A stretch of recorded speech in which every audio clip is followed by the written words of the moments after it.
Des personnes en bonne santé et en harmonie avec la nature, c'est ainsi que nous imaginons une vie heureuse.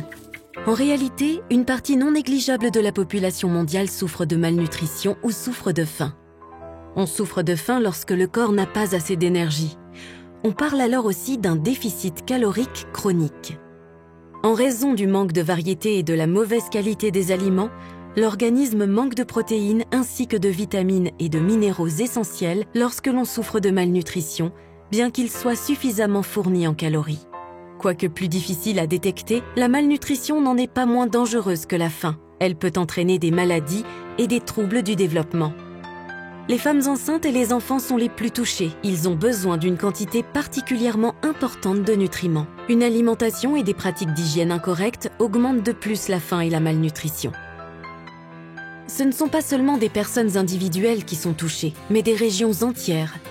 En particulier les zones rurales éloignées qui bénéficient très peu des structures de l'État. D'autres facteurs aggravent également la situation.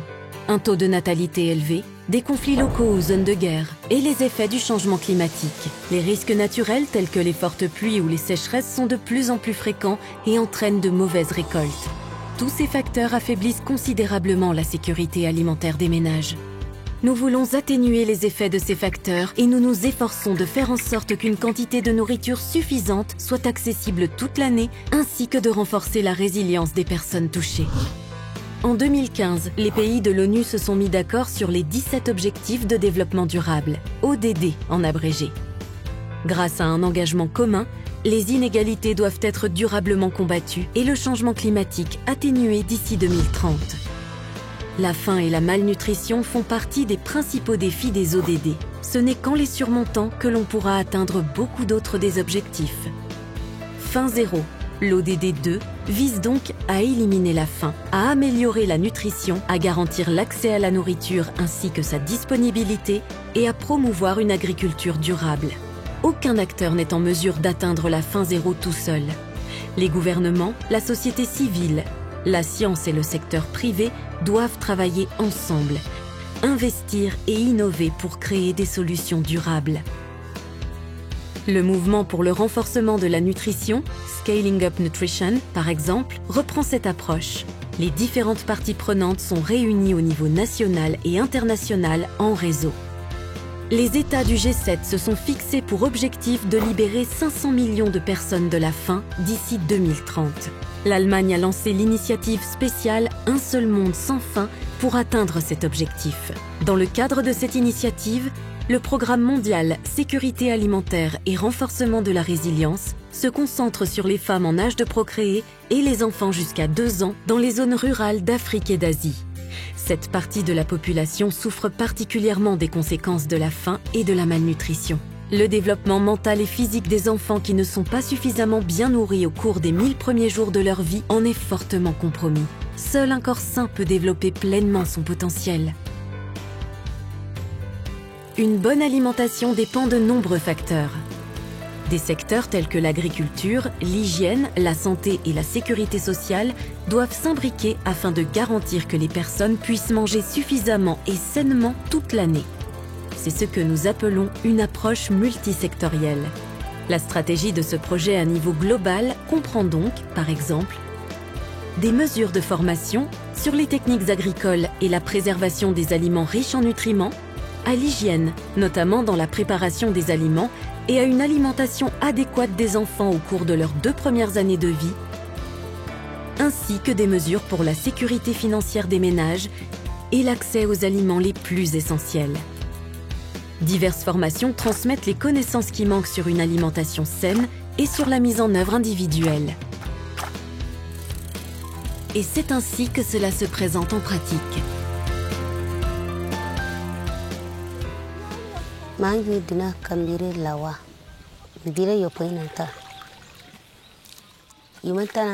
Je m'appelle Kambire Lewa.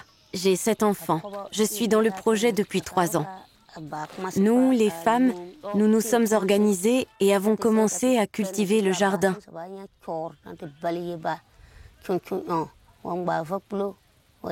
Nous avons construit des buttes et des fossés pour l'irrigation et le projet nous a donné des semences. Grâce au jardin, nous avons du travail. Nous sommes maintenant 60 femmes.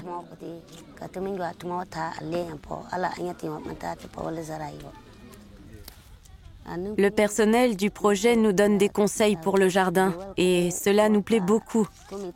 Avant, il était difficile de nourrir les enfants sainement. Maintenant, notre santé s'est améliorée. Autant les adultes que les enfants se sentent en meilleure santé.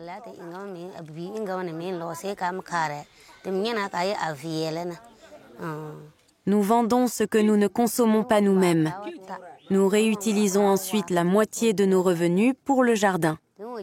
Avec l'autre moitié, nous achetons de la nourriture supplémentaire pour nos enfants.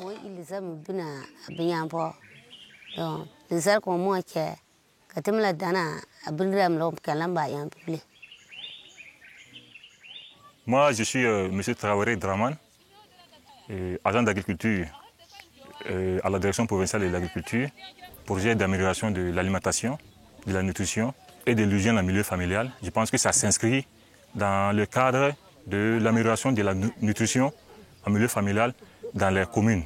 J'ai eu à vous présenter le pays de Moringa, qui intervient beaucoup plus dans l'alimentation, qui contient suffisamment d'éléments nutritifs, de valeurs nutritives. La patate douce aussi, ça contient beaucoup d'éléments, tels que, pour ne citer que la bêta-carotine et la vitamine A, pour ne citer que ces deux-là. Et l'amarante aussi, permettez-moi de dire que ça contient assez de valeurs nutritives. Il faut reconnaître que les 4 puits qui sont ici, à partir d'un certain temps, comme les femmes ont eu à le dire, tarissent. Alors, probablement à partir de 4 mois comme ça, nous n'avons pas assez d'eau. On a initié le système de bidons qui ne coûte pas assez. En coupant le fond du bidon et en mettant de l'eau, ça permet quand même de rationaliser, d'utiliser de façon efficiente l'eau. Il faut noter ici que GIZ intervient pour ce qui est de l'appui conseil. Et puis, il faut aussi reconnaître que GIZ appuie les femmes là, puisqu'il n'y a pas que seulement le travail que vous avez vu ici. Nous les aidons à renforcer leurs capacités sur beaucoup de choses. Sur le plan technique, voilà, et en semences. Vous avez tous vu ici du l'oignon, de l'aubergine, de l'amarante, même de moringa ici. Quand même les feux de patates douces à chair orange là contribuent à améliorer quand même les habitudes alimentaires.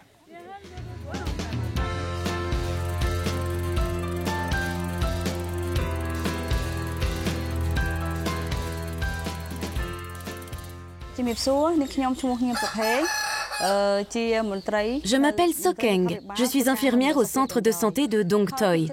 De nombreux enfants en bas âge sont malades pour cause de malnutrition et souffrent d'anémie ou de sous-poids extrême. Le projet multisectoriel de sécurité alimentaire au Cambodge informe les femmes en âge de procréer entre 15 et 49 ans sur l'importance de ce que l'on appelle la période des 1000 premiers jours. La période des 1000 premiers jours se compose de 3 phases importantes. La première phase couvre la totalité de la grossesse.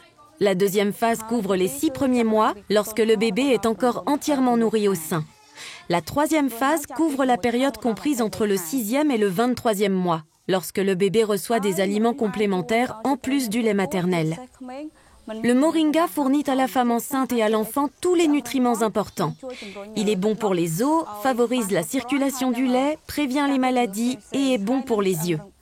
En outre, nous recommandons aux petits exploitants et exploitantes agricoles de cultiver eux-mêmes le moringa.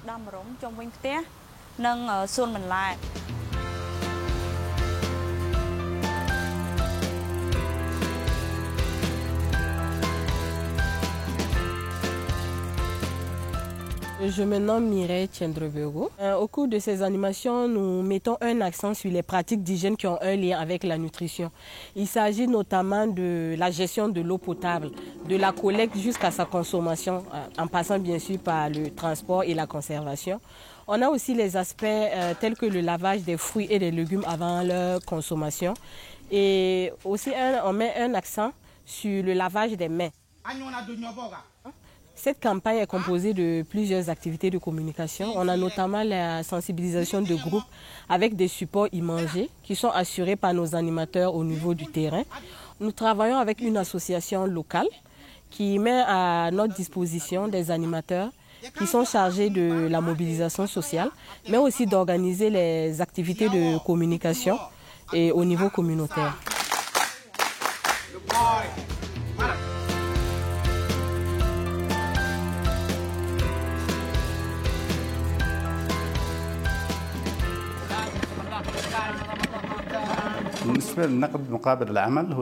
Cash for Work est l'une des mesures du programme global Sécurité alimentaire et nutritionnelle, renforcement de la résilience au Yémen.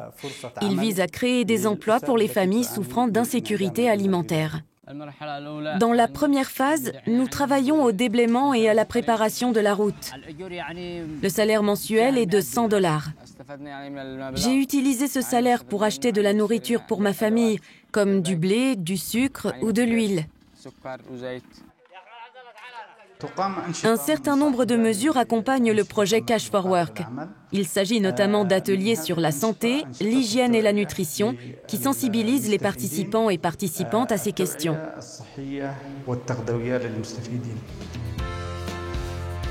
Il est fondamental pour le succès des mesures que les hommes et les femmes aient les mêmes droits et responsabilités. Nous atteignons les personnes touchées par la faim et la malnutrition par le biais d'un large éventail de moyens de communication, tels que la radio, la télévision, le téléphone, les SMS ou des formats numériques comme la formation en ligne. Des partenariats avec les chefs de villages locaux et les célébrités locales font mieux comprendre l'importance d'une alimentation saine.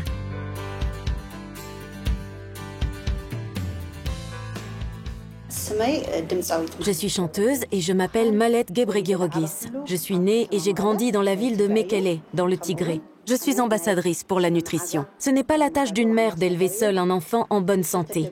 Les pères, les frères et les voisins ont également leur contribution à apporter. D'après tout ce que nous savons, notre société devrait particulièrement veiller à bien nourrir ses enfants, surtout pendant les 1000 premiers jours qui sont cruciaux.